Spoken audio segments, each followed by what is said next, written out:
원고를 좀 대신 읽어주세요. 그럼 내가 중간에 제가 설명을 하면 원고 읽는 일을 멈추고, 그리고 또 이제 설명이 끝나면 이렇게 하는 방식을 취합시다. 예. 누가 하실래요? 낭낭한 음성으로 한번 해봐요. 그럼 기도는 목사님 하시, 권사님 하시, 권사님 한번 읽어봐. 예, 예, 예. 마태복음 5장 1절 예수께서 우리를 보시고 산에 올라가 앉으시니 제자들이 나아오지라. 5장 2절 입을 열어 가르쳐 부르시되 심령이 가난한 자는 복이 있나니 천국이 그들의 것이며 애통하는 자는 복이 있나니 그들이 위로를 받을 것이며 온유한 자는 복이 있나니 그들이 땅을 기업으로 받을 것이며 의에 줄이고 목마른 자는 복이 있나니 그들이 배부를 것이며 긍휼히 여기는 자는 복이 있나니 그들이 긍휼히 여김을 받을 것이며 마음이 청결한 자는 복이 있나니 그들이 하나님을 볼 것이며 화평하게 하는 자는 복이 있나니 그들이 하나님의 아들이라 일컬음을 받을 것이며 의를 위하여 박해를 받는 자는 복이 있나니 천국이 그들의 것임이라. 나로 말미암아 너희를 욕하고 박해하고 거짓으로 너희를 거슬려 모든 악한 말을 할 때에는 너희에게 복이 있나니 기뻐하고 즐거워하라. 하늘에서 너희의 상이 큼이라. 너희 전에 있던 선지자들도 이같이 박해하였느니라. 예, 아멘. 이제 첫 번째 이제 그리스도의 행복론이라는 그런 제목으로 팔복을 강의하려고 그러는데, 그러면 그리스도의 팔복의 전제, 그리스도께서 말씀하시는 행복론을 우리가 공부하고자 하는데, 이 말씀 속에서 어떤 전제로 접근해야 될까, 이걸 먼저 알아야 돼. 이걸 모르면 그 내용에 들어갈 때 상당한 그 혼란이 있을 수가 있어요. 그래서 이거 먼저, 그리고 참, 시간은 언제까지예요? 네? 12시 반까지? 최 목사님은 얼마나 하셨어요? 90분 하셨어요.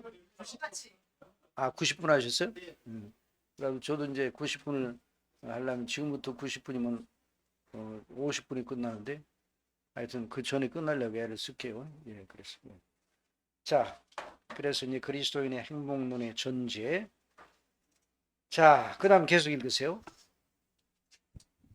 오늘 저와 여러분을 위하여 예비하신 은혜가 있음을 확신하며 먼저 하나님 아버지께 우리 주 예수님의 이름으로 감사드립니다.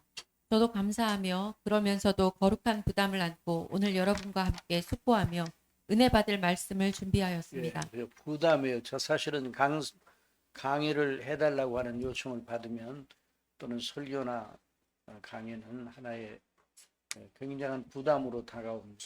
그러나 그 부담이 아주 싫은 부담은 아니고 거룩한 부담이에요. 그래서 그 청교도들은 그 부담을 버든이라고 그랬는데, 버든이라는 말을 사명이라는 말과 동일하게 사용을 하였어요. 그 다음 거기 읽어보세요.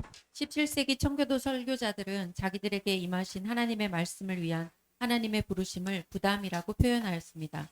그래서 저도 소극적이고 부정적인 의미의 짐이 아니라 참으로 감사하기 그지없는 주님의 거룩한 소명으로서의 짐으로 알고 성령의 감동을 구하며 오늘 증거할 말씀을 준비하였습니다.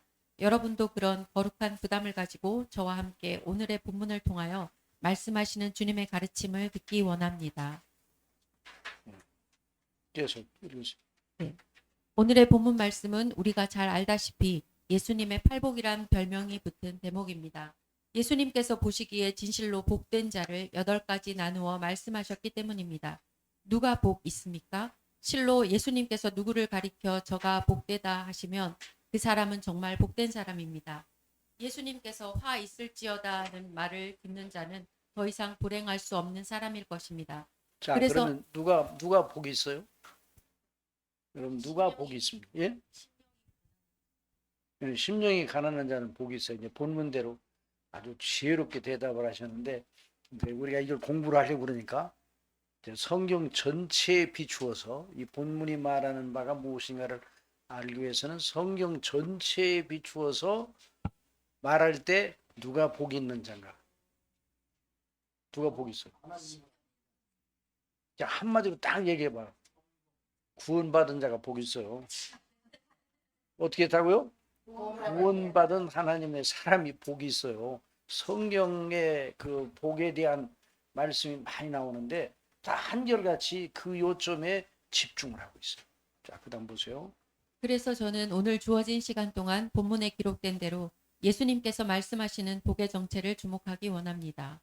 그래서 오늘의 강론 제목을 그리스도의 행복론이라 붙여보았습니다. 진정 성삼위 하나님께서 사람들의 진정한 행복에 대하여 특심을 가지셨습니다.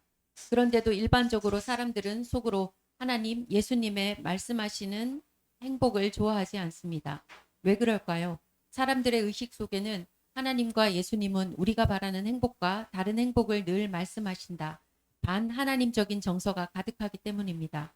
저와 여러분의 의식의 저변에도 하나님이 주권적으로 우리를 위하여 미리 정하신 행복 말고 우리가 원하는 행복을 먼저 주셨으면 은근한 바람이 숨어 있습니다. 그렇죠. 우리가 원하는 행복을 하나님은 안 주셔요.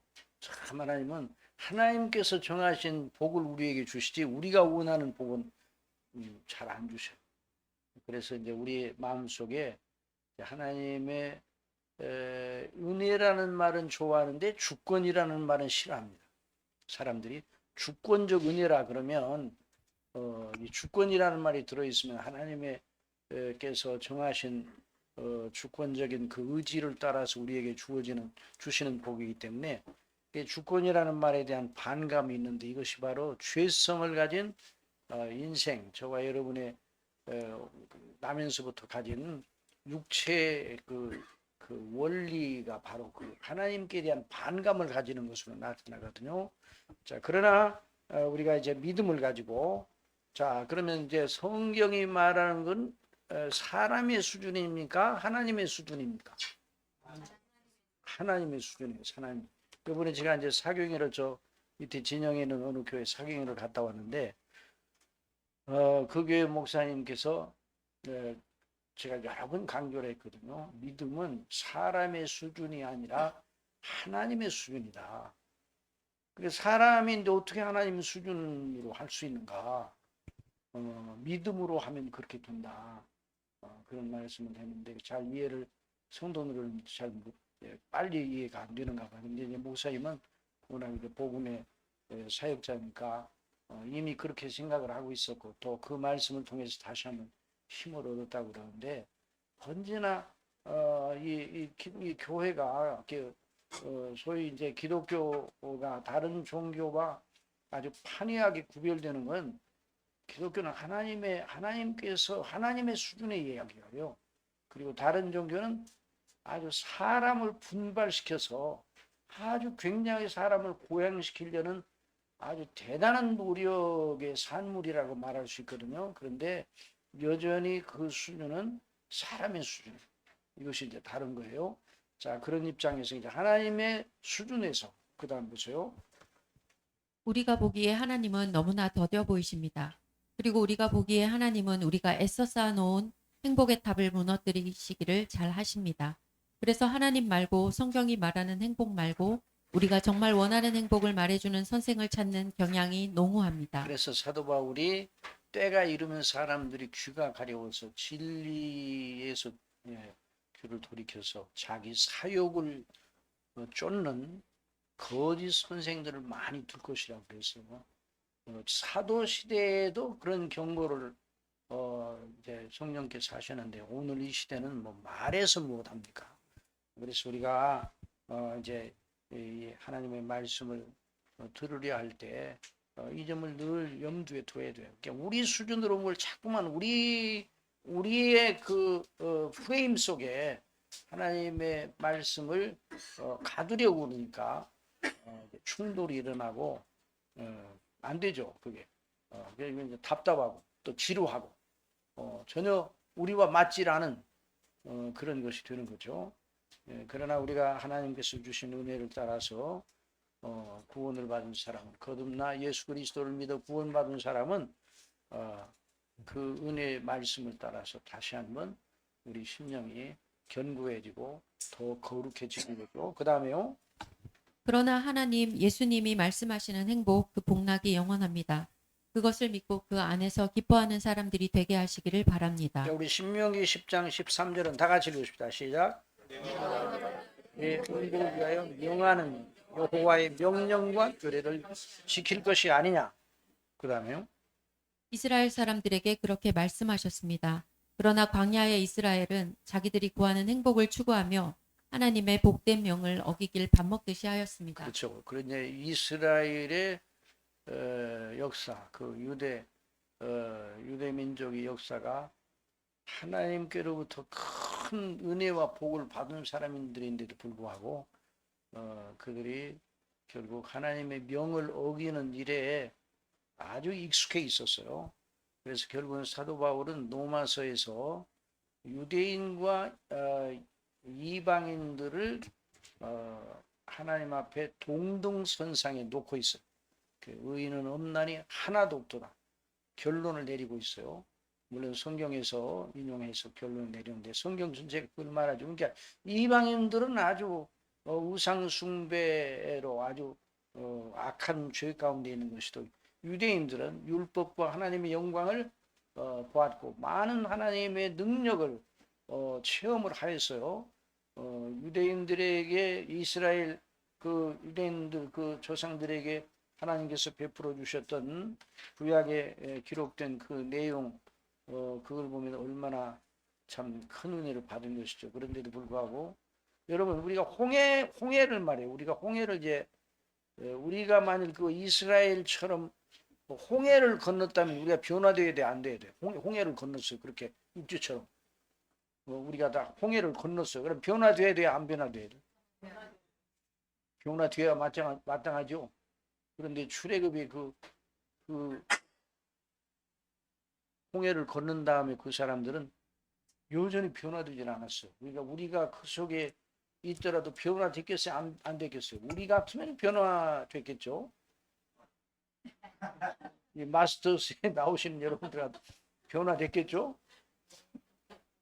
배워가고 있습니다. 변화되었으면 좋겠다는 생각이 들지만 변화 안 됐어요. 예수님의 오병이어의 떡을 먹었으면 정말 우리의 믿음이 지금보다는 더 상승이 되겠죠. 라고 생각하는데 아니라고 성경은 말합니다. 그럼 이게 무엇 때문에 그러면 하나님께서 그 성경을 주셨는가, 그런 성경을 주셨는가. 그러니까 이제 성경을 인간적으로 접근하면 안 되고 여전히 하나님 수준으로 접근해야 돼요. 그래서 이제 예수님께서 이 팔복을 통해서 그걸 우리에게 말씀하고 계시고, 그 다음에요. 그들의 모습 속에서 광야 같은 세상에 사는 우리의 자화상을 발견합니다. 하나님의 말씀인 성경은 어찌도 그리 우리를 환하게 들여다보고 있는지요.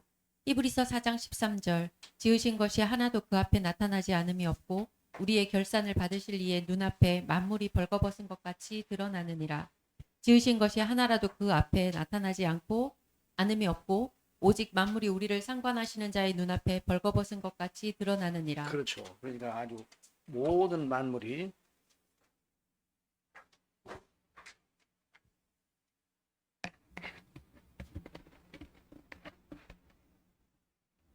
마이크가 너무 낮죠. 그래서 그 다음에요. 팔복의 대상.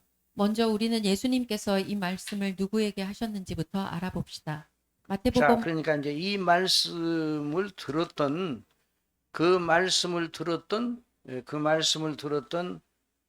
최초의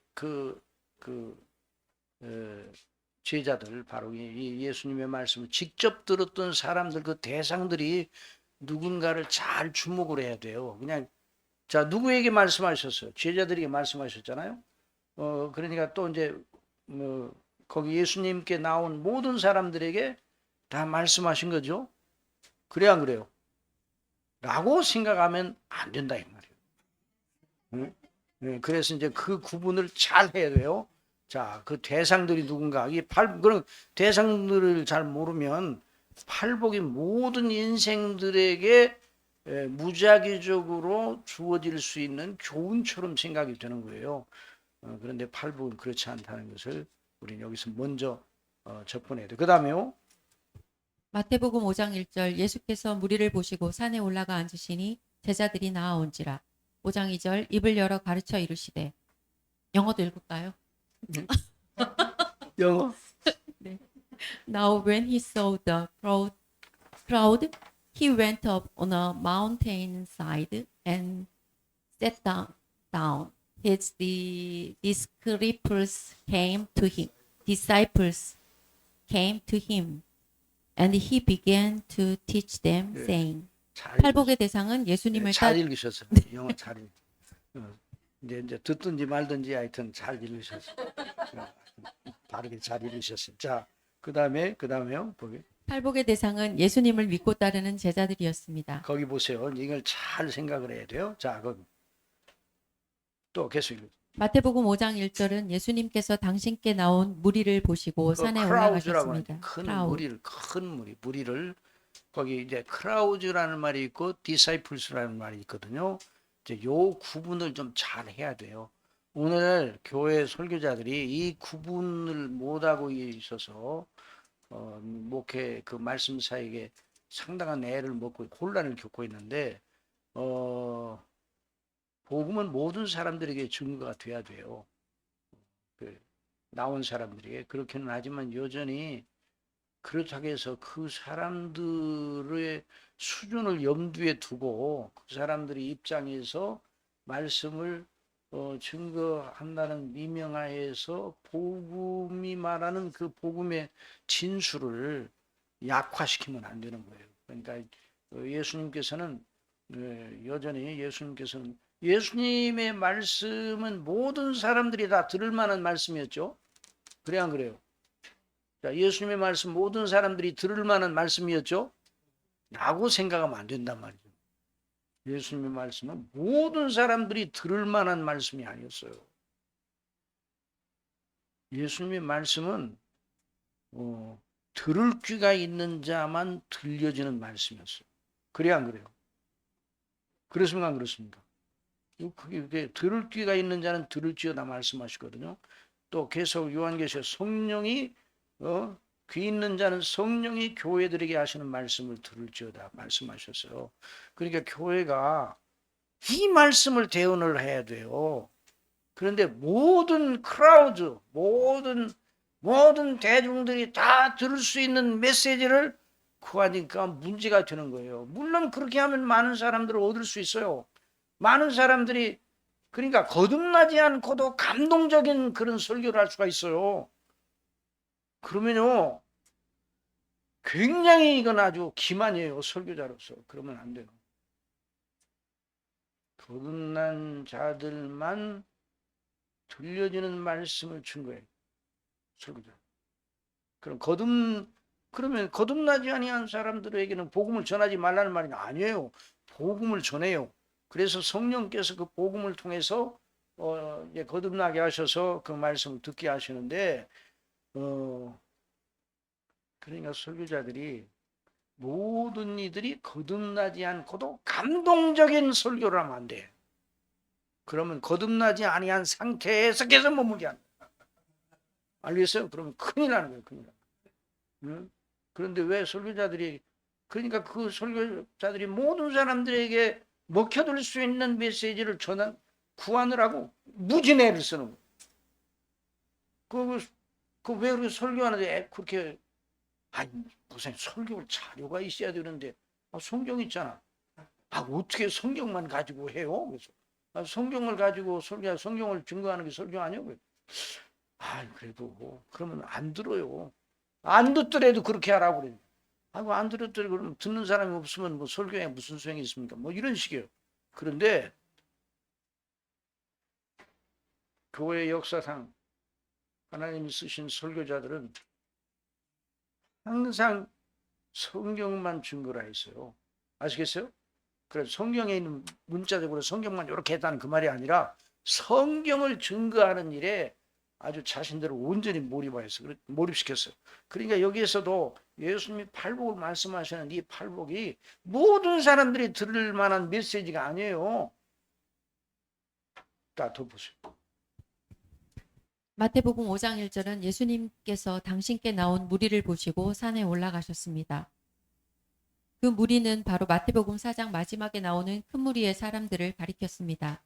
마태복음 4장 23절 예수께서 온 갈릴리에 두루 다니사 그들의 회당에서 가르치시며 천국 복음을 전파하시며 백성 중에 모든 병과 모든 약한 것을 고치시니 4장 24절 그의 소문이 온 수리아에 퍼진지라 사람들이 모든 앓는 자 곧 각종 병에 걸려서 고통당하는 자 귀신 들린 자 간질하는 자 중풍병자들을 데려오니 그들을 고치시더라.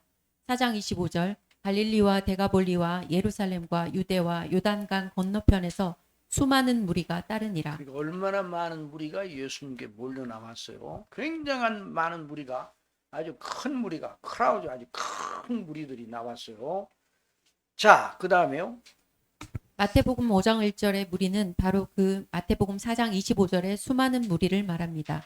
예수님께서 그들 그러니까 전체를 이제 마태복음 4장과 5장을 누가 나눴어요? 누가 나눴는지는 잘 모르겠어요. 그런데 이게 연결되는 게 사실은. 그런데 자, 그 다음에요. 예수님께서 그들 전체를 대상으로 말씀하시기에 좋은 장소로 이동하시느라 평지를 떠나 산으로 올라가신 것이 아닙니다. 도리어 예수님께서 그 수많은 무리 속에서 진실로 예수님을 구주로 믿고 따르는 제자들을 분리하시기 위하여 산으로 올라가셨습니다. 자, 무리 가운데 계시다가 그 무리들을 이제 여러 가지 각종 질병과 또 여러 이제 귀신 들려 고통당하는 그 수많은 그 문제들을 가지고 있는 수많은 사람들 틈에 계시다가 그 놀라우신 은혜를 베푸셨어요. 그러시다가 산으로 올라가셨어요. 산으로. 왜 산으로 올라가셨는가? 말씀하시기 좋은 강단이 어디 있는가? 아마 산이 좀 좋겠다. 그렇게 해서 올라간 게 아니에요. 그게 아니라 구별하기 위해서 올라가신 거예요. 구별하기. 그 무리들이 다 따라갔죠? 그 표현을 잘 봐요. 그 다음에 보세요. 그때 믿는 자들이 그 주님을 따라 산으로 올라가 산에 자정하신 그분 예수님께 나아갔습니다. 그래서 제자들이 산에 올라가 앉으시니 제자들이 나왔다 그랬어요. 이게 이제 대단히 중요한 요점이. 그 다음에요. 예수님의 소문을 듣고 각색 여러 질병과, 예. 여러 질병과, 예. 질병과 예. 여러 현안들을 안고 고통당하는 자들이 예수님께 나와왔습니다.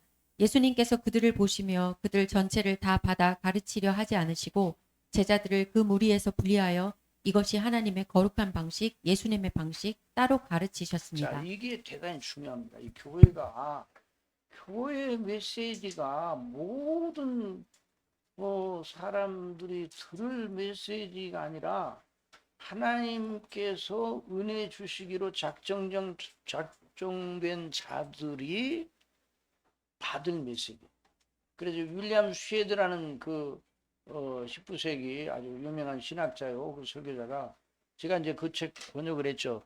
The Sermons to the Natural Man. 그러니까 그 자연 거듭나지 아니한 사람들에게 하는 설교거든요. 원래 원문으로 하면. 그래서 제가 이제 사망에 잠 깨어 거듭나게 하는 설교라 그런 제목으로 이제 이제 번역을 해서 이제 냈는데, 이제 그 내용을 보면 거듭나지 아니한 사람들에게 뭘 가르쳐야 되느냐? 어떻게 하나님이 그 사람들을 거듭나게 하시고 어떤 것을 방편으로 해서 하나님이 성령께서 방편을 통해서 거듭나게 하시냐는 그 방편이 뭐예요?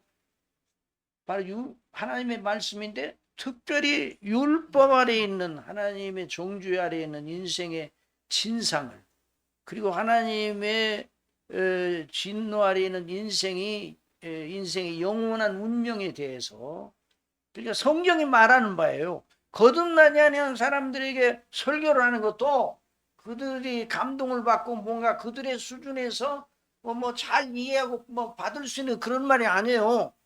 그 사람들이 거듭나지 아니한 사람들이 그에게 하는 설교가 거듭나지 아니한 사람들 사망의 잠에서 깨어나게 하는 말씀이요. 그러니까 듣기 싫은 말씀이야. 거듭나지 아니한 사람들이 대단히 듣기 싫어하는 말씀이고, 싸우려고 덤비는 그런 말씀이에요. 그런데 이제 교회가 싸우려고 덤비는 그 메시지를 자꾸만 전하면 교인들이 다 싫어할 텐데, 그 목사님 그렇게 해야 돼요? 그런데 아니에요. 그런 방법을 통해서 성령께서 역사하신단 말이죠. 그러니까 그 오순절 성령의 충만을 받고 사도 베드로가 한 그 설교가 거기에 수많은 사람들이 놀라니까 증거를 했는데 그 설교의 내용도 보면 결국 그들을 어떻게 했어요? 마음에 찌르게 찔러. 마음에 찔러.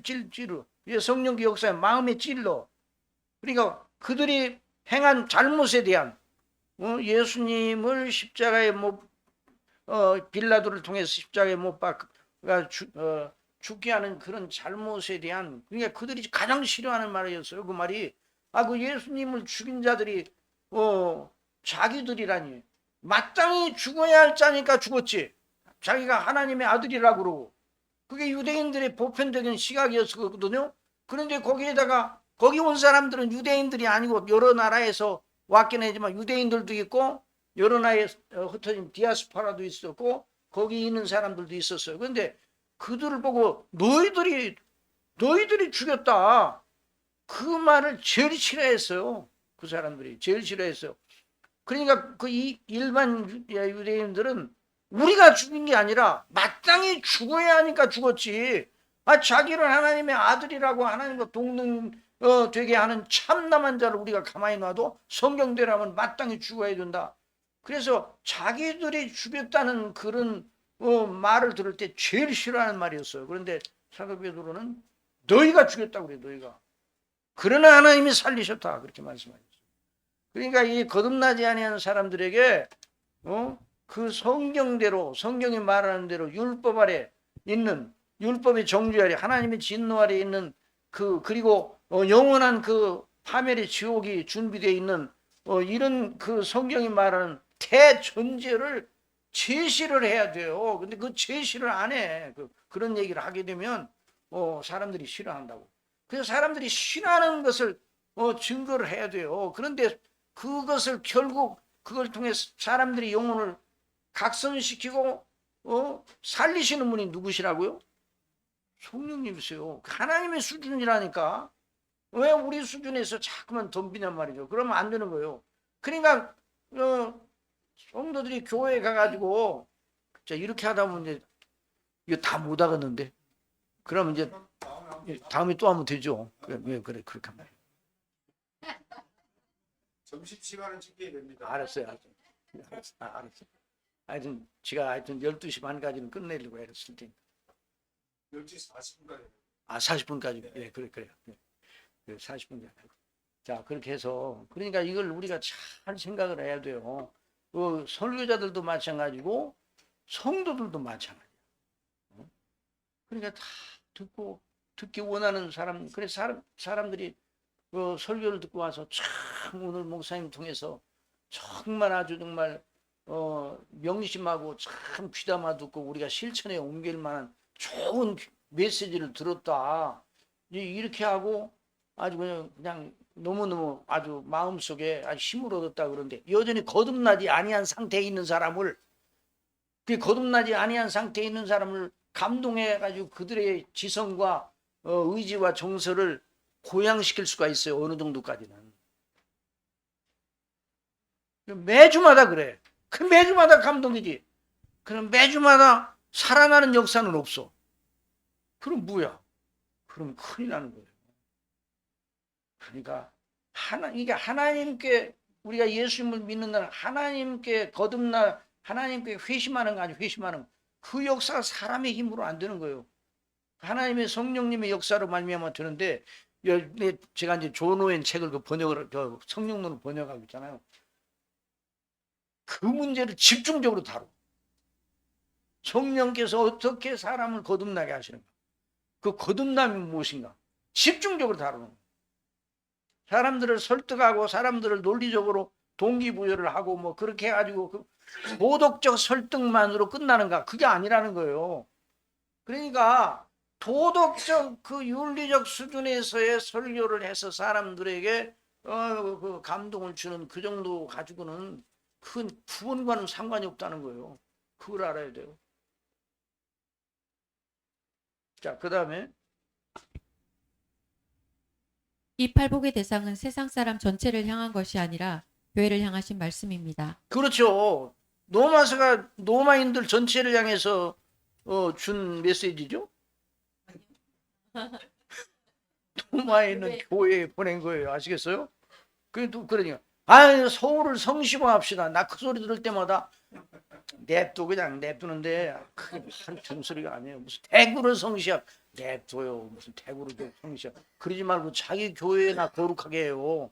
자기 교회 성경이 말하는 대로 거룩하게 하냐면 그 사람들을 통해서 하나님 역사 일어나도록 해주는 거예요. 아 무슨 뭐 대구 시내 전체를 성시화해요? 그냥 그거 그냥 캠페인으로만 이게 끝나는 거지. 그러면서 이제 그럼 칼빈은 제네바시를 성시화하려고 그랬지. 칼빈은 제네바시를 그렇게 전체를 갖다가 변화시켜 이런 꿈을 꾼 적이 없어요. 하나님의 택한 백성들답게 교회 안에서 그들을 세우고 그들이 사회생활 속에서 하나님의 은혜의 영광을 나타내도록 그렇게 가르친 거지. 무슨 제네바시 전체를 성시화하려고 된 그런 일은 없어요. 자, 그 다음에 또 보세요. 이제 성경이 이제 그걸 말하고 그 다음에 이 점을 유념하는 것은 매우 중요합니다. 하나님께서 말씀하시되 세상 사람 전체가 들어야 할 말씀이기는 하나 들을 귀가 있는 자들에게만 들을 수 있는 방식으로 말씀하십니다. 실로 성경은 교회를 향하신 하나님의 말씀입니다. 마태복음 13장 9절 귀 있는 자는 들으라 하시니라. 13장 10절 제자들이 예수께 나와 이르되 어찌하여 그들에게 비유로 말씀하시나이까. 대답하여 이르시되 천국의 비밀을 아는 것이 너희에게는 허락되었으나 그들에게는 아니 되었나니 무릇 있는 자는 받아 넉넉하게 되되 없는 자는 그 있는 것도 빼앗기리라. 그러므로 내가 그들에게 비유로 말하는 것은 그들이 보아도 보지 못하며 들어도 듣지 못하며 깨닫지 못함이니라. 이사야의 예언이 그들에게 이루어졌으니 일렀으되 너희가 듣기는 들어도 깨닫지 못할 것이요 보기는 보아도 알지 못하리라. 이 백성들의 마음이 완악하여져서 그 귀는 듣기에 둔하고 눈은 감았으니 이는 눈으로 보고 귀로 듣고 마음으로 깨달아 돌이켜 내게 고침을 받을까 두려워함이라 하였느니라. 누가복음 8장 8절 더러는 좋은 땅에 떨어짐에 나서 100배의 결실을 하였느니라. 이 말씀을 하시고 외치시되 들을 귀 있는 자는 들을지어다. 여러분 거기 그 땅이 몇 가지예요?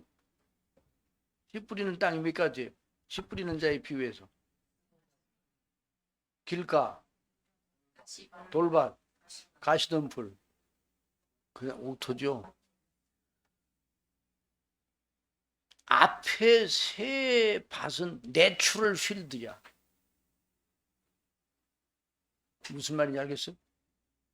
개가 나지 아니한 밭이에요.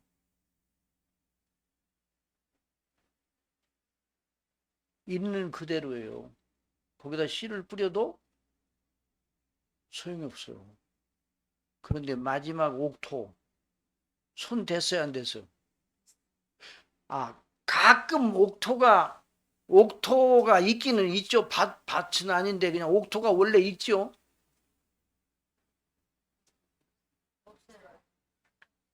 뭐 이렇게 오래 생각해요. 옥토가 있어요? 없어요. 그런 일은. 돌도 골라내고 가시덤불도 골라내고 부드럽게 흙을 이런 옥토가 저절로 형성된 게 있어요. 그 손을 댔어요. 손을 댔어. 그 옥토가 뭐예요? 거듭난 자의 심령이에요. 거듭난 자의 심령. 각성받은 심령이에요. 각성받지 않은 사람에게 예수 그리스도의 복음이 예수 그리스도의 십자가가 무슨 의미가 있어요? 각성받지 않은 사람이. 거듭나지 아니한 사람이 예수님을 믿을 절대적 필요를 느낍니까? 안 느끼죠.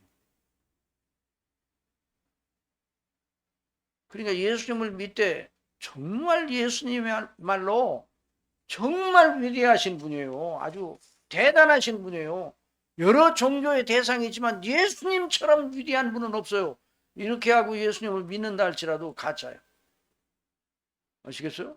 그 가짜예요. 예수님을 믿는 것은 오직 유일한 대안이에요. 아시겠어요? 여러 가지 대안들 가운데 하나 고른 것이 아니에요. 그런데 오늘날 교회에서 그런 식으로 거듭나지 아니한 사람들에게 먹혀들 수 있는 메시지로 나가면 그러니까 결국 인간 수준이야. 인간 수준. 인간들 차원에서 최고의 분이 예수님이다. 그러면 그건 참된 믿음이 아니에요. 예수님은 인간 수준에서 사람으로부터 빼어난 존재가 아니에요. 하나님이시지. 하나님께 보내심을 받은 존재. 그걸 잊어서는 안 돼요. 자, 그다음 더 보세요. 성령께 이끌림을 받은 사도 바울이 그런 거룩한 방식을 취하였습니다. 에베소서에 간 사도 바울에게 많은 이들이 관심을 가졌습니다. 그러나 그 많은 이들 중에서 사도는 진실로 그 마음에 믿음의 씨가 들어간 것으로 보이는 자들을 그러니까 주목하였습니다. 사도도 에베소에 간 사도도 믿음이 있는 하나님의 성령께 역사하셔서 그 사람 속에 세이빙 페이스 구원받을 만한 믿음이 있어 보이는 자들을 주목을 했어. 그다음 사도행전 19장 9절 어떤 사람들은 마음이 굳어 순종치 않고 무리 앞에서 이 도를 비방하거늘 바울이 그들을 떠나 제자들을 따로 세우고 두란노 서원에서 날마다 강론하니라. 자, 뭐 어떻게 했다고요? 따로 제자들을 어떻게 세웠다고요? 따로 세웠다고 그랬어요. 따로 세웠다고 그랬어요. 제자들을 따로. 많은 사람들이 있었어요. 그래서 따로 세웠어요. 제자들만.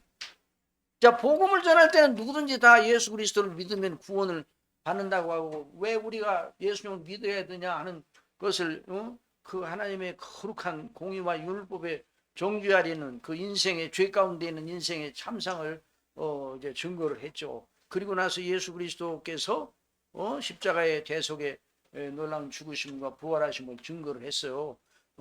그런데 그 메시지, 그 말씀을 듣고 예수님을 정말 내가 믿어야 되고 믿지 않으면 큰일 나겠다 하는 이런 각성을 받은 사람들, 그 제자들, 그래서 예수님 믿는 그 사람들을 따로 별도로 구별하여, 이게 거룩 아니에요? 거룩. 그 교회는 이 교회는 이런 거룩한 자들의 모임 아니에요? 교회는 따로 세우고. 자, 그다음 보세요. 19장 10절 두 해 동안 이같이 하니 아시아에 사는 자는 유대인이나 헬라인이나 다 주의 말씀을 듣더라. 여기 다 주의 말씀을 들어요. 그 아시아에 사는 그 유대인이나 헬라인 전체가 전 인구가 이 주의 말씀을 들었다는 말이죠. 여기는 그래 안 그래요? 물론 모든 사람들에게 말씀이 전파는 됐어. 그래서 거기 있는 사람들이 복음을 못 들었다는 말을 할 수가 없을 정도로 전파는 됐지만, 여기서 말씀을 듣더라는 이 말은 앞에 그 문맥에서 말하는 유대인이나 헬라인이나 정말 주님의 거룩하신 은혜 속에서 결국 그래서 이제 택하심을 받는 이 사람들만 예수님을 믿는다는 말이 참 필연적으로 나오는. 그다음 그러니 이 팔복의 말씀은 예수님을 구주로 믿는 자들에게만 들려질 수 있는 말씀입니다. 이 예수님의 말씀이 일반 모든 이들을 대상으로 하여 행복한 사람들이 되는 비결을 알리는 행복론이 아니란 말입니다. 그렇죠. 행복론이 아니에요. 그걸 인생론에 대해서 제가 이제 대학교 이제 3학년 때 교회를 나가가지고 정말 하나님께서 은혜를 주셔가지고 이 복음이라는 걸 알고 이제 천지가 개벽이 되더라고요. 천지가. 예? 천지가 개벽. 여러분 예수님 믿을 때 천지가 개벽 됐어요, 안 됐어요? 여러분은 조금만 개벽됐어? 천지가 개벽된 거. 나중에 보니까 그게 성경에 있더라고요. 고린도 후서 5장 17절에 보니까 그런 점 누구든지 그리스도 안에 있으면 천지가 개벽된 자라 그렇게 써 있더라고요. 그게 새 창조 아니요? 새 창조. 천지 개벽이 뭐요? 천지 개벽이 새로운 창조됐다는 말이요. 옛날 뜨고 다 없어지고 거기에다 뉴 크리에이션, 새 창조가 거기 있더라고요. 내가 혼자 그렇게 느낌이 그러는 거야. 그게 성경에 나오는 거야. 그러니까 뭐 바닷물이 춤을 춘다, 흙다시 만져보다 정말 흙다시 만져봤구만. 바닷물이 춤을 추고. 그건 광복절 노래 아니야. 그렇게 영적으로 또 나온 일이나. 여러분은 안 그랬어요? 그랬어요, 안 그랬어요? 그렇죠. 구원의 은혜를 받을 때 그러니까 이런 놀라운 사람들에게. 그 다음에 더 보세요. 그러니 이 팔복의 말씀은 예수님을 구주로 믿는 자들에게만 들려질 수 있는 말씀입니다. 이 예수님의 말씀이 일반 모든 이들을 대상으로 하여 행복한 사람들이 되는 비결을 알리는 행복론이 아니란 말입니다. 물론 예나 지금이나 예수님을 구주로 믿지 않는 자들이 이 팔복의 말씀을 듣고 나름의 감명도 받고 그것을 실천하려고 애를 쓰기도 함을 우리는 압니다. 예, 어떤 사람은 이렇게 말합니다. 성경에 다른 것은 별로 그런데 뭐 예수님이 무리로 걸으셨다는 둥, 뭐 오병 뭐 이어로 5천 명을 뭐 먹이셨다는 둥, 이것은 전혀 나한테 감동이 없는데 팔복의 말씀만은 감동이 있다. 이런 자연인이 있어. 그 사람 좀 대단해요, 대단하지 않아요? 좀 대단하죠, 좀 대단하지. 그런데 여전히 그 부류야. 어? 어떻게 팔복의 말씀을 자기 방식으로 이해하는 거죠. 자기 방식으로 심령이 가난한 게 뭐냐고 물어보면 마음 비우는 것이다 이렇게 얘기를 할 거예요. 심령의 가난함을. 그러니까 일반인들은 알아들을 수가 없는 말씀이에요. 이 말씀이 애통하는 자는 그 잘 우는 자가 복이 있다는 말인가? 툭하면 울어 그 사람은.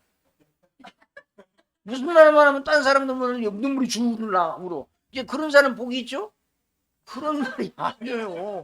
아니 어떤 그런데 그러니까 이 말씀은 그리스도의 태속의 은혜의 복음과 비밀을 접하지 아니한 사람은요 전혀 와닿지 아니하는 말이에요. 이걸 실천한다고 어떻게 실천해? 노희존 목사님 그래서 팔복을 읽으면 정죄감이 든대. 내가 하나님 앞에 정말 죄인이구나. 나는 아무것도 아니구나.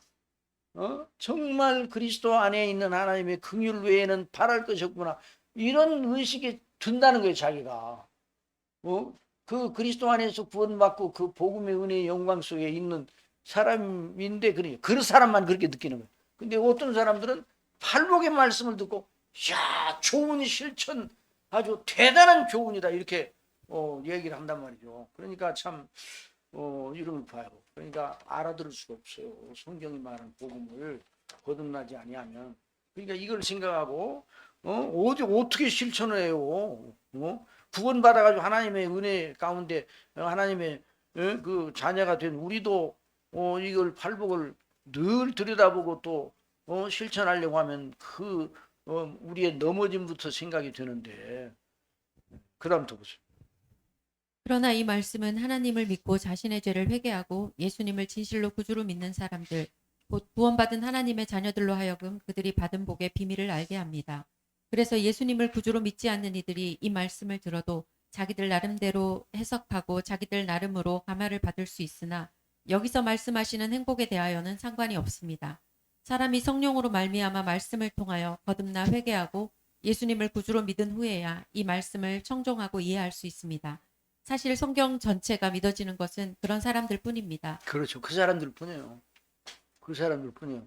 어떤 양반이 그래요. 거듭나는 걸 어떻게 알아요, 목사님께서? 거듭난 거요? 제가 질문을 던질 테니까 정말 정직하게 대답해 보세요. 여러분도 한번 스스로 한번 대답해 봐요. 창세기 1장 1절이 정말 믿어지나요? 정말 믿어져요? 죽어도 믿어져요? 이것 때문에 죽어도 믿어져요? 이것 때문에 죽인다고 해도 믿어져요? 그러면 이제 거듭난 사람. 그런데 목사님 정말 제가 그걸 믿거든요. 근데 요나의 사건을 읽으면 이게 문제가 있네요. 왜 그래? 어떻게 물고기 뱃속에서 3일 동안 안 죽어요? 내가 그래서 별걸 다 걱정하네. 창세기 1장이 믿어진다면서 아무것도 없는 가운데서 이 우주 만물, 이 영광스러운 우주, 이 아름다운 만물을 만드신 그 하나님이 물고기 뱃속에서 요나를 살려두시는 것도 그건 하나님이 하시는 일이지 그걸 걱정을 해요? 걱정할 필요가 있어요, 없어요? 어떻게 살아가요? 몰라. 나도 어떻게 살았는지 몰라. 그러나 하나님이 하시는 거예요. 하나님이. 모르기는 애들은 모르기는 애 그 이치를 다 몰라. 당신 밥 먹으면 어떻게 소화가 돼가지고 어떻게 힘이 나는 줄 알아요? 밥을 먹으니까 힘이 나더라고요. 난 그런데 그 이치를 아냐고. 소화가 되니까 알겠죠. 소화가 되니까. 소화가 어떻게 그렇게 소화가 돼야. 그건 몰라요. 하나님 해놓으신 거예요. 나랑 탁구 치는 목사님이 계시는데 18년 동안 탁구를 쳤어 계속. 근데 이 양반이 담도암이 걸렸어. 정말 하나님 또 은혜를 주셔가지고 담도암이 걸려서 발견이 되면 되게 어렵다네. 근데 이 양반이 황달이 왔어요. 밥맛도 없고 배가 아프다고 그래요. 황달이. 그래 갔더니 황달이 문제가 아니라 담도에 문제가 있다. 그래가지고 이제 검사를 했더니 암이야. 암인데 이 담도의 중앙에 요 중앙에 이게 담도의 그 담즙이 내려가는 그 길을 중앙에 딱 있어 이게 암종이 생가지고 못 내려가는 거야. 이게 좀 더 커지니까. 그러니까 그 담즙이 이제 피로 들어가 가지고 이제 황달이 드는 거예요. 근데 다른 분들은 암이 생겼는데도 담즙이 잘 내려가. 잘 통해. 그 구멍이 거기 아직 완전히 안 맥혀졌어. 이제 그 사람 복이 있어요, 복이 없어요. 그 사람 복이 없는 사람이야. 그냥만 이제 담즙이 중간에 딱 막혀가지고 못 내려가니까 그래가지고 가지고 암이란. 그런데 이제 전이가 되면 안 되잖아요. 그래서 이제 고대병원에 이번에 이제 조사하는데 전이가 된 적이 없어. 전이가 되지라 임파선이나 아무도 전이가 안 됐어. 거기에만 문제가 있어. 그거 똑 잘라냈어요. 그걸 똑 잘라냈어. 그리고 또 이었는데 이제 담즙이 내려가야 되잖아요. 담즙이 내려가야 되는데 몸에서 이렇게 잘 하니까 주머니를 차고 다니더라고. 관. 그래서 여기서 이제 담즙이 나와. 그래서 하루에도 몇백 cc. 그러니까 저와 여러분이 이렇게 건강하게 밥 먹고 이렇게 했다는 것이 그냥 적당한 걸 이해를 하면 너무 막측한 거예요. 그러니까 담즙이 나오니까 밥맛이 있어요, 없어요? 밥맛이 없지. 담즙이 내려가야 소화가 되고 이게 소화액이 이렇게 작용해가지고 하나님 그렇게 만들어 놓으셨어요. 근데 담즙이 밖으로 나오니까 밥맛이 있어요, 없어요? 근데 밥을 먹어야 돼, 안 먹어야 돼?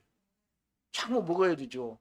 그래서 자꾸만 잡수라고 그랬어. 그렇게 밥맛이 없어. 그래서 밥맛이 없더라도 잡숴요. 그랬더니 밥맛이 없는데 어떻게 먹냐를. 그래도 먹어요. 그래가지고 무조건 그냥 그래서 계속 그냥 억지로 해도 먹고 그랬는데 그냥만 그러니까 여러분 잘 생각하셔야 돼요. 수술하는 의사들이 아니 목사님 근데 왜 그렇게 복부에 지방이 이렇게 많아요? 원래 이제 날마다 이제 탁구를 치는데 나는 이제 배가 그렇게 나오진 않잖아. 그냥 말이면 이렇게 남았어. 볼록하게 남았어.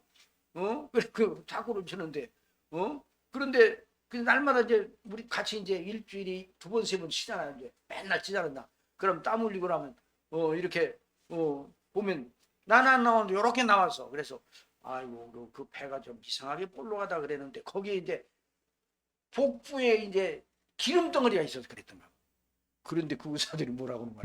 그런데요 우리가 보니까 그 기름덩이 때문에 전이가 안 된 것 같다.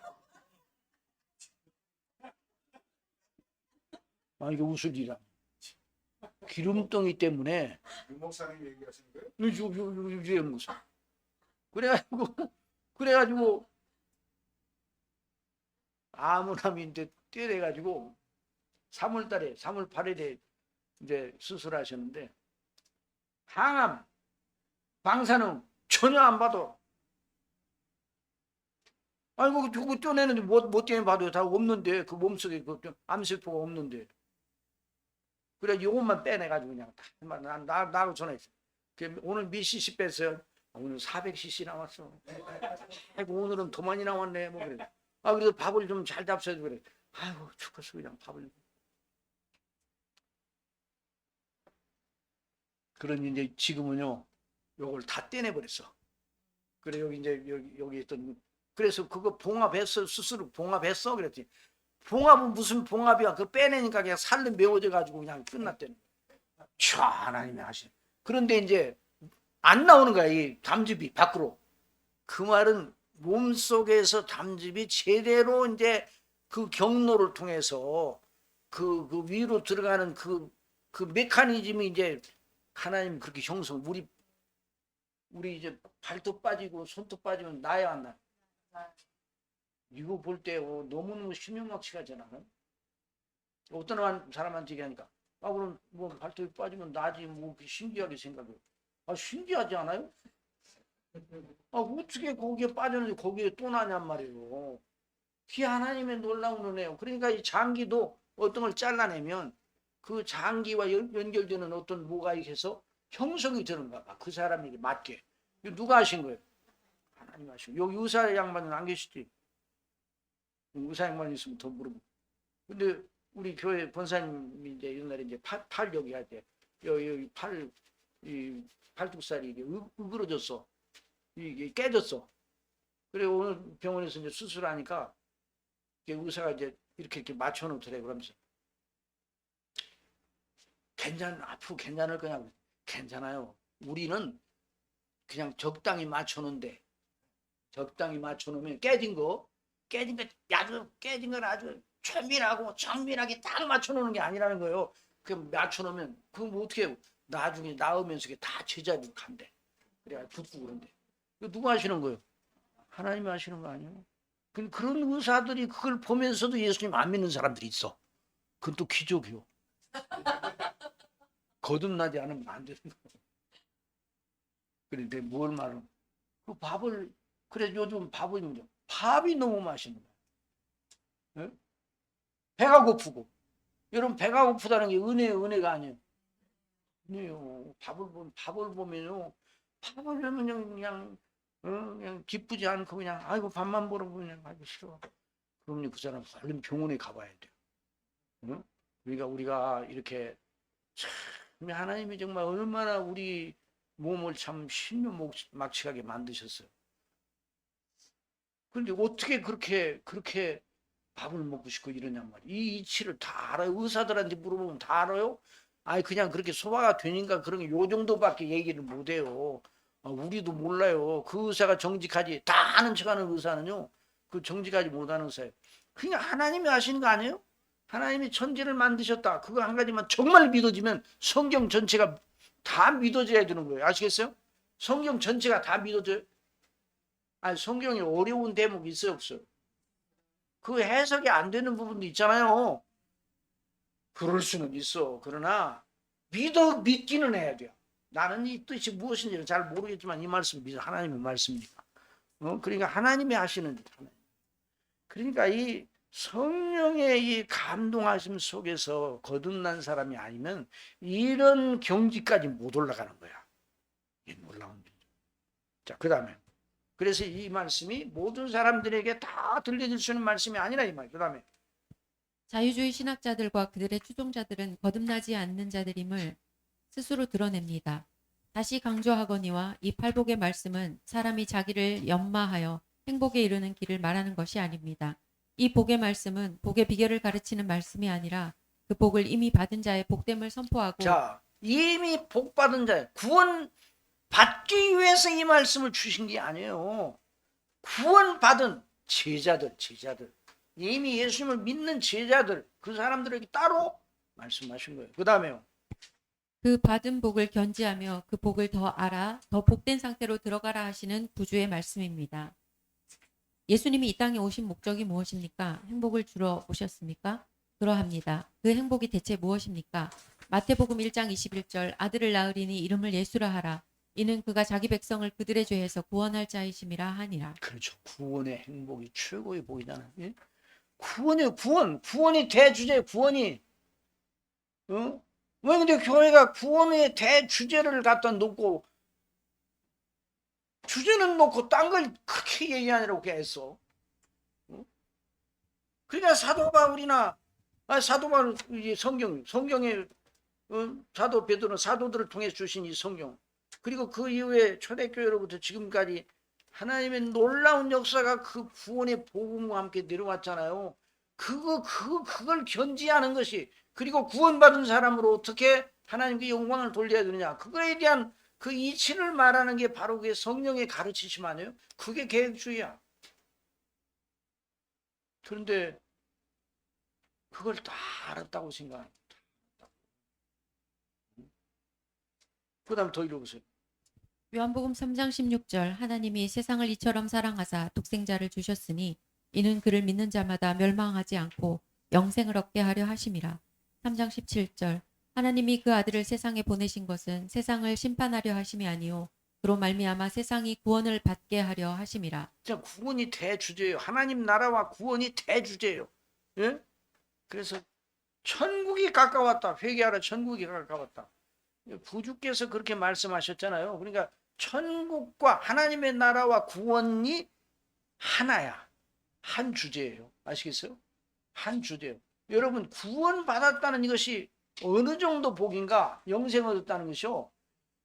우주 전체를 내 앞으로 등기하는 것보다 더 큰 복이요. 여러분 그렇게 믿으세요? 대답을 안 하셔. 너무 쉬운 일이라 대답 안 해요. 너무 영광스러워. 그러니까 예수님 믿고 영생 얻은 사람은요, 받을 거 다 받은 사람. 사실 더 받을 게 없을 정도로 받은 사람. 그렇죠? 세상에 뭐를 여기에 빗대을 수가 있어요. 그래서 예수님께서 밭에 감춘 보화, 천국을 말해 밭에 감춘 보화 같으니, 어떤 사람이 그 밭에 감춘 보화를 발견한 후에 돌아가서 기쁨으로 돌아가서 자기 모든 소유를 다 팔아서 그 밭을 샀다고 그랬잖아. 천국은 마치 좋은 진주들을 구하는 게 펄스라는 말이 그냥 좋은 진주 하나만 구하려고 했던 거예요. 원래는 여러 개를 구하려고 해서 진주 장사야. 그런데 그 사람이 값진 진주, 극히 값진 한 진주를 만나서 자기의 모든 소유를 다 팔아 그 진주를 샀다 그랬거든요. 그러니까 천국을 거기에 비유를 했어요. 그러니까 예수님 믿고 우리가 하나님의 나라 천국의 백성이 됐다, 하나님의 자녀가 되었다는 건 더 이상 다른 걸 추구할 필요가 없을 정도로 받았어요. 우리가 하나님께서도 우리에게 그보다 더 큰 복을 주실 것이 없어. 하나님께서 우리에게 복을 주시되 하나님이 가지신 복이 다 하나님이 가지셨잖아요. 혼자 가지셨잖아요. 하나님의 복의 창고 속에 우리를 위하여 내주신 것보다 더 큰 복이 없어. 여러분 그렇게 믿어요? 그게 바로 이게 구원받았다는 말이에요. 구원받았단 말이에요. 그런데 세상은 그렇게 생각 안 하잖아요. 그러니까 우리가 언제나 이 사실을 늘 마음속에 누리고 날마다 상기를 해야 돼요. 그래서 스폴전 목사님이 15분마다 십자가를 생각했다는 말이 보통 말이 아니에요. 그리고 사도 바울이나 여기 성경이 말하는 대로 그거잖아요. 그러니까 청교도들은 항상 그 은혜를 늘 기뻐하고 하나님 앞에 영광을 돌렸어요. 그게 하나님의 나라와 구원, 하나의 문제죠. 역사가 왜 진행이 되는가? 하나님의 나라 때문에 진행이 되는 거야. 하나님의 나라를 건설하시기 위해서. 그 역사가 그거 아니면 무엇 때문에? 여러분 대낮에 말이에요. 대낮에 아무도 없어. 그 집에 방에. 그냥 불이 그냥 확 켜 있어. 그러면 여러분 어떻게 생각하겠어요? 아무도 없는데 불이 방방마다 환하게 켜 있어. 그러면 어떻게 하겠냐고 여러분 같으면요. 아니 누가 이렇게 불을 아무도 없는데 대낮에 이렇게 이 허비를 하냐 그러잖아요. 그래야 그래요. 그런데요, 무의미하게 쓸 용도도 없이 무가치하게 전기를 허비하는 거 아니에요? 그러면 안 된다고 생각하잖아요. 태양. 태양이 맨날 떠가지고 환하게 비치잖아요. 그래야 안 그래요? 근데 그 밑에서 그 태양빛 아래에서 그 태양을 누리는 사람들의 생각과 사상과 행하는 일 모두 전체가 어떻다고요? 해 아래 수고하는 모든 수고가 어떻게 하다? 헛되다고 그랬잖아요. 헛된 것을 하고 있어 인생들은. 그런데 하나님이 헛된 것을 하라고 태양빛을 계속 비추겠냐고요. 그런데 그 헛된 인생들 속에서 하나님이 헛되지 않은 일을 하시느라고 역사가 진행되게 하시기 위해서 해가 비추고 있는 거예요. 그러니까 태양빛이 그 이유 때문에. 그러니까 정말 사람이요, 하나님의 은혜, 구원의 은혜와 영생을 얻고 하나님의 자녀로서 그 가치를 위해서 살지 않으면 정말 의미 없는 거예요. 이 마스터스 이 총회 뭐 때문에 만들었어요? 모르겠습니다. 아니 뭘 여러분 전화 여러분 요구 와서 이 시간 보내요? 바로 그것 때문 아니에요. 그것 때문에. 그 영광 때문이에요. 교회가 바로 그 영광 때문이에요. 그걸 한전에 잊지 말아야 돼요. 아예 팔복으로 언제 강의하려고 이렇게 소론이 기른가? 아니 성경은요 언제나 어디서 말하지 서론도 되고 본론도 되고 그래요. 그러니까 걱정하지 말고 이 내용 다 못하더라도 다음에 해도 되고 그러니까 응? 자 그러니까 이걸 생각해요. 그래서 이 여기에서 말하는 팔복은 구원받은 사람의 행복이 무엇인가를 말씀하시는 거예요. 그 다음에 또 보세요. 그러니 누가 복됩니까? 진정한 의미에서 예수님을 구주로 믿어 구원받아 영생 얻어 하나님의 자녀가 된 자만 복됩니다. 구원받지 못한 채 세상 살다가 죽는 자들은 다 하나님의 심판을 받아 하나님의 영원한 진노의 불못에 들어갑니다. 그런 인생의 지상 조건이 아무리 최상이라 하더라도 구원받지 못하면 죄에 대한 하나님의 공의의 요구를 받아 흑암과 불못의 몫을 영원히 받게 되어 있습니다. 그래서 하나님께서는 사람이 바라는 최상의 행복 조건을 누려본 솔로몬의 입으로 외치게 하셨습니다. 전도서 1장 1절 다윗의 아들 예루살렘 왕 전도자의 말씀이라. 전도자가 이르되 헛되고 헛되며 헛되고 헛되니 모든 것이 헛되도다. 해 아래서 수고하는 모든 수고가 사람에게 무엇이 유익한가. 성령께서는 솔로몬으로 하여금 그 모든 인생의 허물을 극복하는 완전한 대안을 광포하게 하셨습니다. 전도서 12장 13절 일의 결국을 다 들었으니 하나님을 경외하고 그의 명령들을 지킬지어다. 이것이 모든 사람의 본분이니라. 12장 14절 하나님은 모든 행위와 모든 은밀한 일을 선악간에 심판하시리라. 그러므로 하나님의 사랑하심을 입어 택하심을 받고 성령의 거듭나게 하심으로 말미암아 하나님은 교회를 향하신 하나님의 말씀입니다. 마태복음 13장 9절 귀 있는 자는 들으라 하시니라. 제자들이 예수께 나와 이르되 어찌하여 그들에게 비유로 말씀하시나이까.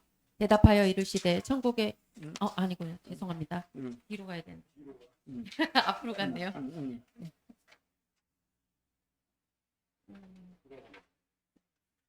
그러므로 하나님의 사랑하심을 입어 택하심을 받고 성령의 거듭나게 하심으로 말미암아 하나님을 알고 자신의 죄를 회개하고 예수 그리스도를 믿음으로 구원받아 영생을 얻은 자만 복이 있습니다. 그런 복을 받는 이들이 지상에 있을 때 누리고 드러내야 하는 복된 모습을 예수님께서는 이 팔복으로 설명하십니다.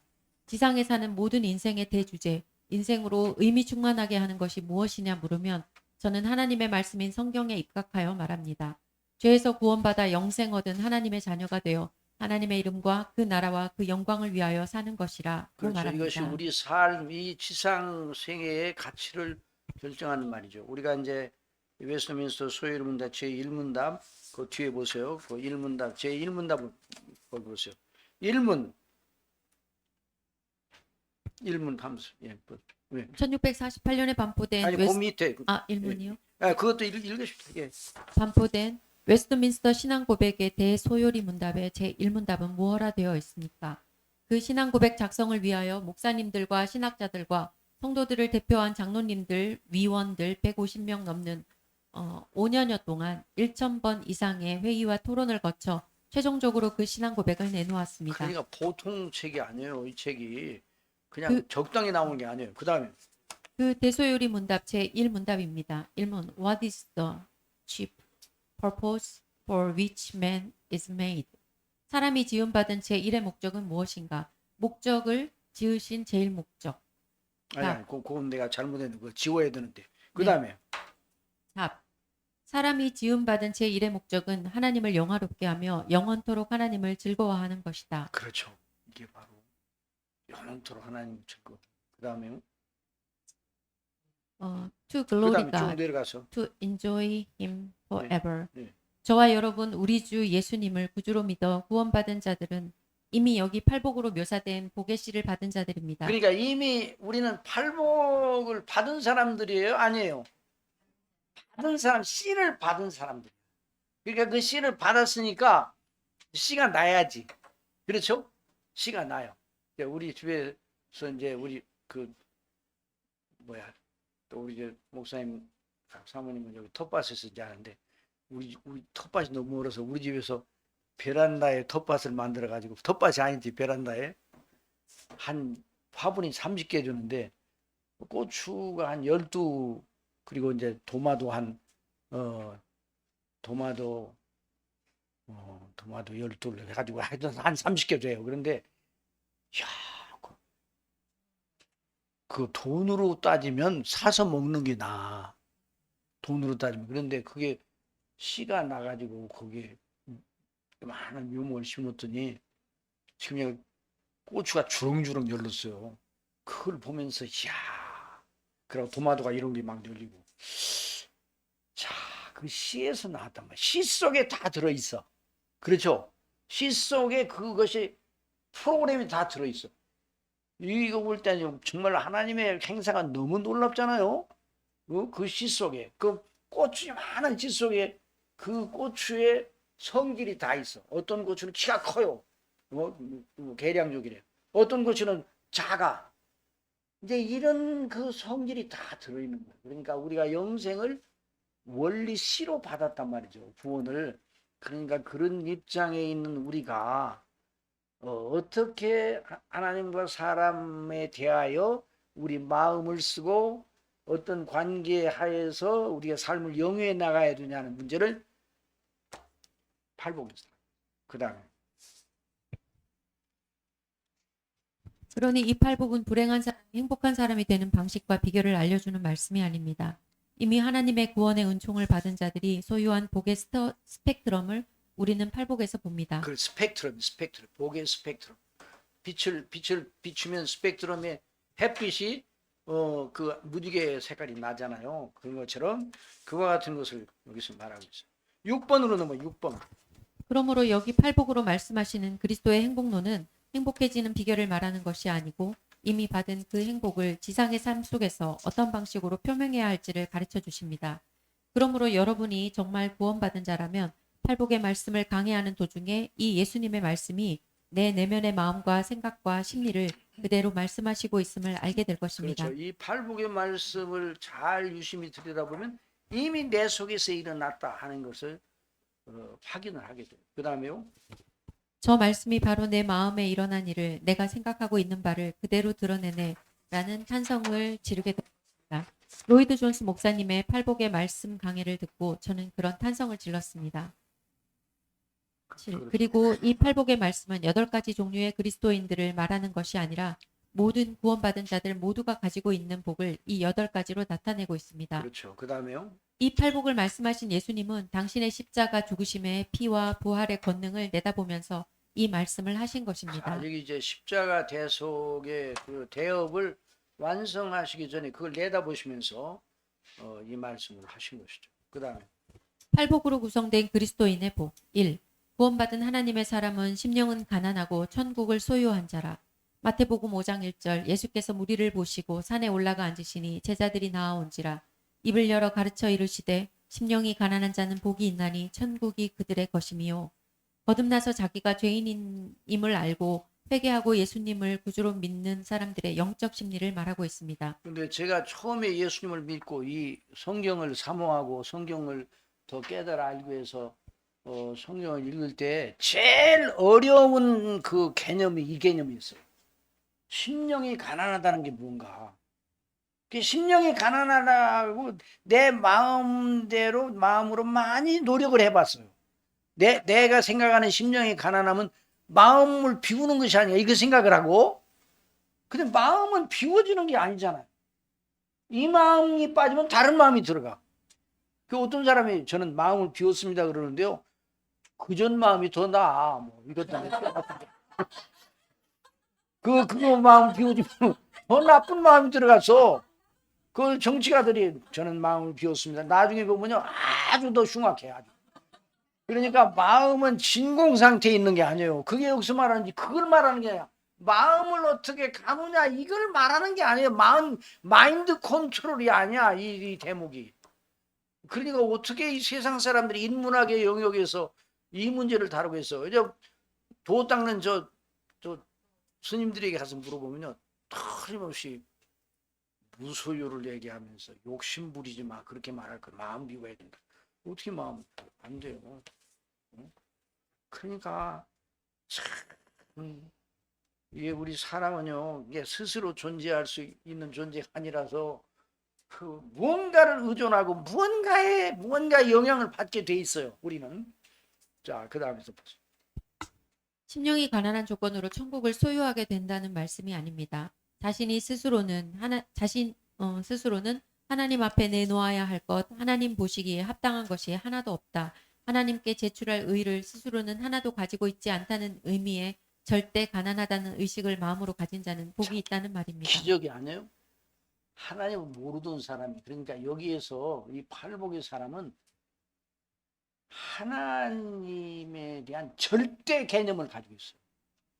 이 사람의 모든 의식의 세계 전체를 장악하는 것이 뭔가 하나님이셔요.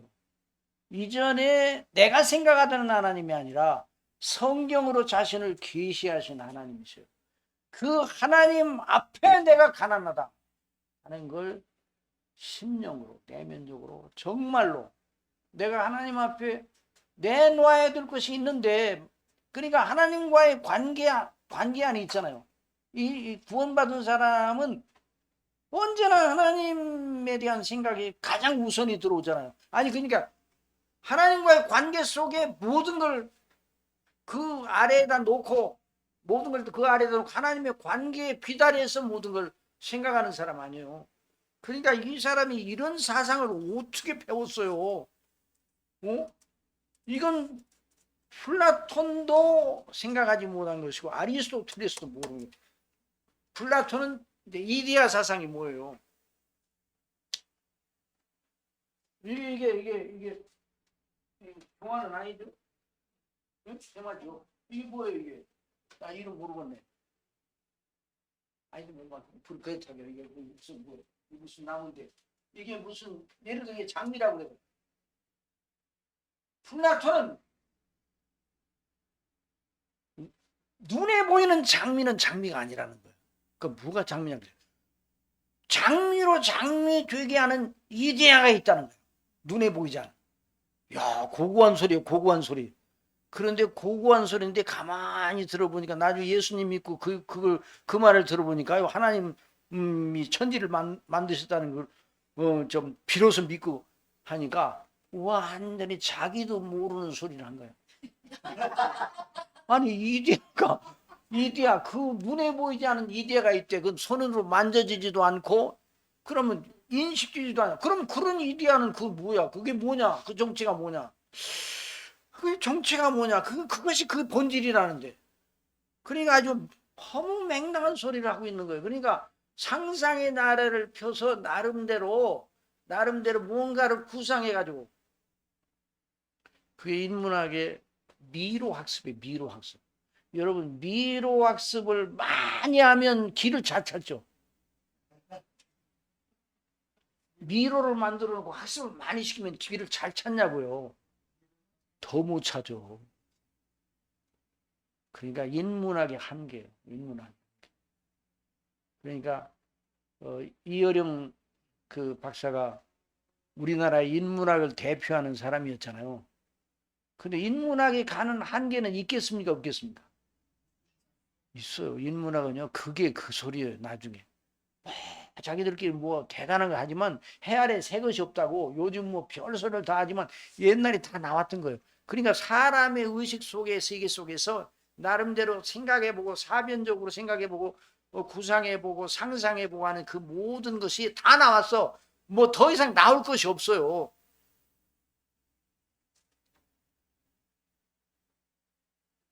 여러분 하늘이 존재합니까? 존재하지 않습니까? 하늘. 아니 하늘이 정말 실체적인 장소예요? 하늘이 진짜 땅 위에서 이렇게 우리가 이제 앉아서 있는데 이런 이제 장소냐고요? 이런 실체적인 장소냐고요?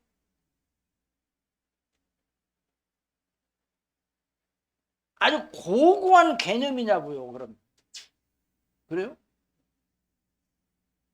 아니 하늘이 실체적인 아주 리얼한 영어로 해야 돼요. 그러면 리얼 플레이스예요? 하늘이?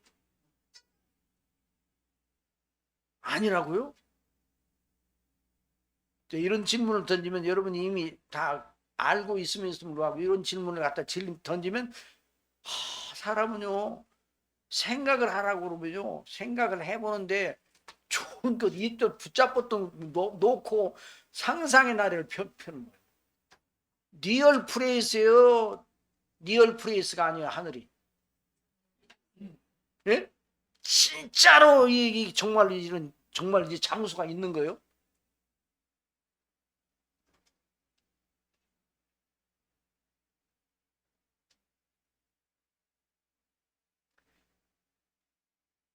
점심 먹이지 말아야 되겠네. 하늘에 계신 우리 아버지. 그러면 그 하늘에 계신 우리 아버지는 고고한 개념 속에 그냥 고고한 그냥 실제 장소는 아니고 고고한 개념 속에 있는 하나님이셔요. 진짜 하늘이 있어요, 없어요? 아니 리얼 플레이스요? 아니면 그냥 개념적인 그냥 하늘나라는 아니 하늘나라는 있고 하늘은 없어? 물리적인 풍경을 얘기하시는 거 아니에요? 아니 이제 이 세상에 이제 물리적인 이 땅에서는 물리적인 것이 이제 이 세상이 물리적인 것이라도 눈에 보이지 않고 만져지지 않는 것이 있죠. 그래도 있다고 그러잖아요. 추상적 명제라고 그렇죠.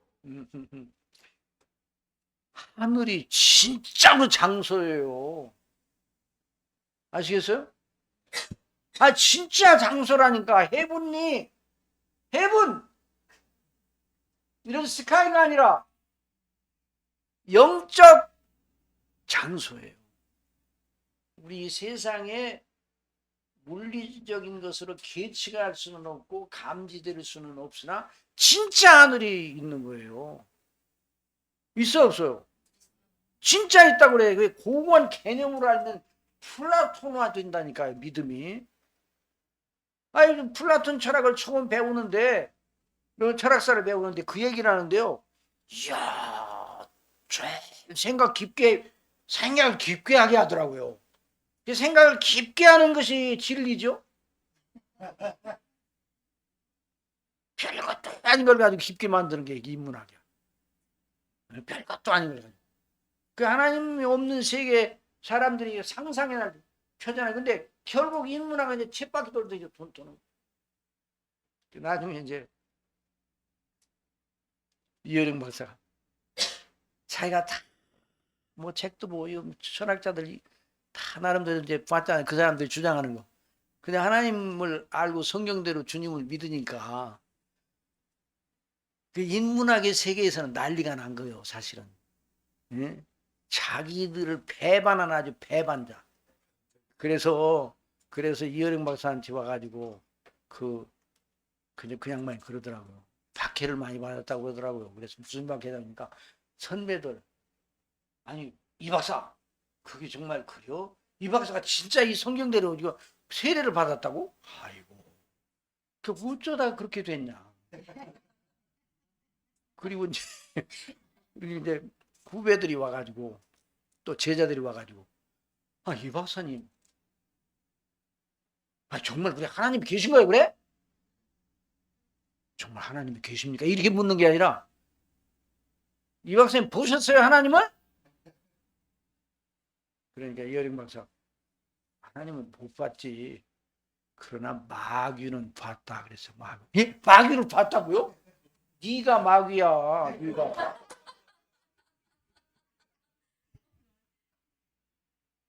하나님 못 믿게 하는 네가 마귀야. 그러니까 이 박사의 그 이어령 박사도 자기가 믿는 바를 인문학적인 전제하에서는 설명할 수 없다는 걸 알았어 나중에. 나중에 이제 과천교회 가서 거기서 이제 간증하는데 들었는데 거기 유튜브 들어가면 나오더라고요.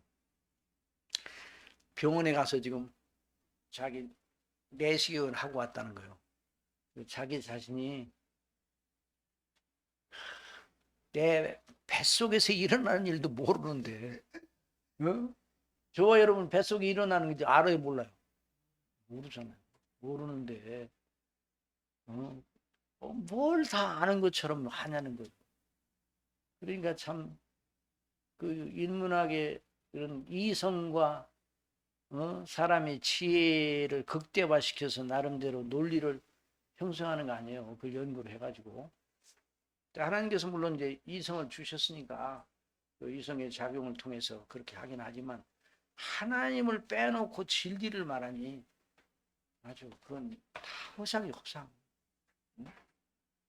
그래서 인문학자들이 말하는 그 논리에 대해서 우리들이 함께 알기는 알아야 돼요. 그렇긴 하지만 인문학을 왜 우리가 알아야 되는가? 그들이 말하는 게 얼마나 우리가 알고 있는 신학 지식에 비하여 참 허당인가 하는 것을 알기 위해서.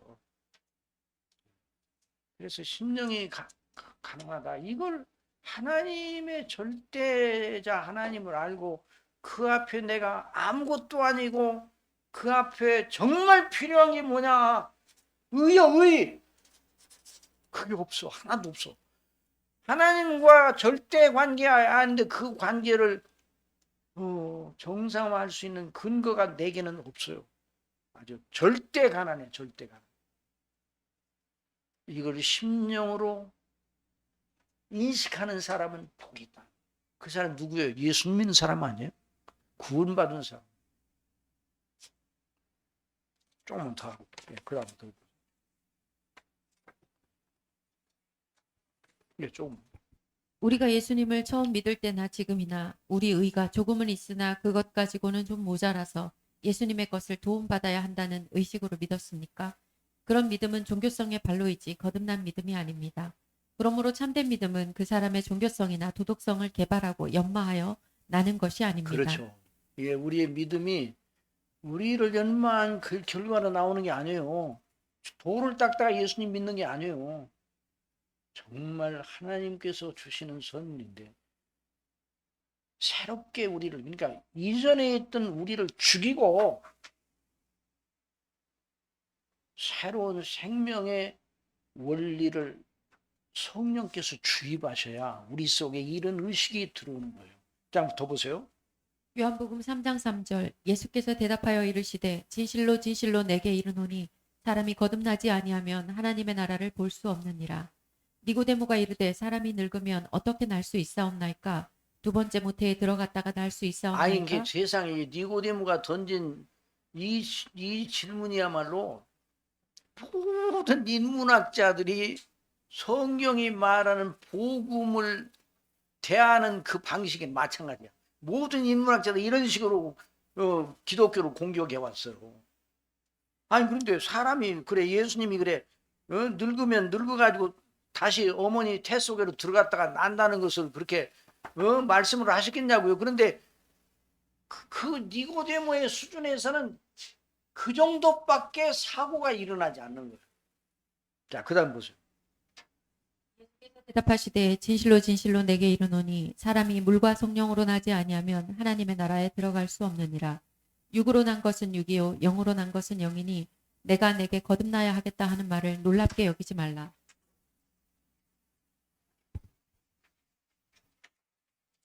사람이 성령님으로 말미암아 말씀을 통하여 거듭나면 하나님을 알고 자기를 알고 하나님의 진노 아래 스스로는 지옥에 가게 된 것을 성경대로 믿고 알게 되고 절망에 빠집니다. 그러니까 심령이 가난한 자, 그 가난한 자는 그 의식은 하나님을 아는 지식과 자기를 아는 지식의 조명 아래 자기 자신이 얼마나 하나님 앞에 가난하다는 걸 아는 거예요. 그러니까 하나님의 성령께서 말씀을 따라서 그 사람이 영적으로 거듭나서 각성을 받고 영적으로 거듭나서 이런 사람이 되었어요. 또 그 다음에요. 존 번연은 40분까지 하라고 그랬잖아요. 예. 저 시기 맞죠? 예. 예. 그러니까 이제 여기서 정돈을 할게요. 그래, 다음에 하자고요. 다음에 더 하고 이제 애통하는 자. 그런데 그러니까 이런 가운데 여기 이 심령이 가난한 자에게 있어서 절대 가치는 절대 이 사람에게 절대 가치, 이 사람의 그 영적인 욕구와 그 수준을 만족하게 하는 충분한 가치가 뭐겠어? 이 사람의 그 심령이 가난한 사람을 정말 부욕해 하는 그 가치가 뭐겠냐고. 그 사람으로 하여금 세상 전체를 갖다 주면 그 사람이 그래도 배부른 사람이 되겠죠? 되겠어요? 안 되겠어요? 안 돼. 만약 그러셔서 그 사람이 배부른 사람이 되면 얘기가 그 얘기할 필요 없어. 그 사람하고는 관계없는 일. 그 사람으로 하고 심령이 가난한 그 사람으로 하여금 정말 나는 부유한 자라고 여기게 만드는 것이 뭐겠어요? 그리스도와 대속의 은혜의 비밀이에요. 그렇죠? 십자가의 대속의 은혜의 비밀이에요. 그 사람 속에 천국의 힘이 있어. 놀라운 거 아니에요? 응? 그 저와 여러분이 예수님을 믿었다는 건 우리가 천국에 들어갔다는 얘기고 천국이 우리에게 임했다는 얘기예요. 그래서 골로새서 1장 13절에 보면 하나님 아버지께서 우리를 흑암의 권세에서 건져내서 하나님의 사랑의 아들의 나라로 옮기셨다고 그랬어요. 구속 곧 죄사함을 받았느니라 말씀을 하셨거든요. 그러니까 여기서 그 사람은 가난한 사람이 하나님 앞에서 자기 자신, 그러나 그 사람은 부유한 사람이. 왜? 그 사람이 그리스도로 말미암아 천국을 소유하게 돼. 이 논리예요. 그러니까 여기서 예수님은 뭘 우리에게 말씀하고 계십니까? 항상 자기 자신이 누구인가, 그리스도 안에서 하나님 아버지께서 누구신가, 그리스도께서 이루신 대속의 은혜가 얼마나 큰가를 늘 마음속에 상기하고 그 은혜 속에 있기를 원하며 이걸 가르쳐 주시는 성령 충만함을 받은 사람이 복 있는 사람이다. 그걸 가르쳐 줘.